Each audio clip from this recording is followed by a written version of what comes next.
Hello বন্ধুরা, কেমন আছো সবাই? নতুন একটি ভিডিওতে তোমাদের সবাইকে স্বাগত। আজকে একটা ভিন্ন রকম ভিডিও নিয়ে এসেছি, গ্রামীণ পদ্ধতিতে চুলায় রান্না।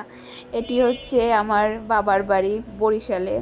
তো আমি বাবার বাড়ি গিয়েছিলাম কিছুদিন আগে। সকাল সকাল চলে গেলাম রান্না করতে, মাটির চুলোয় পাতা দিয়ে রান্না করা। যদিও আমি তেমন একটা অভ্যস্ত নই, তারপর একটু চেষ্টা করলাম। ভালোই লাগে রান্না করতে। এখানে দুপুরে রান্না করলাম বরবটি আলু ভাজি, শসা আলু রান্না। এটাই ছিল দুপুরের খাবার। চলে গেলাম স্নান করতে দুপুরবেলা। এটি হচ্ছে আমাদের বাড়ির পুকুর।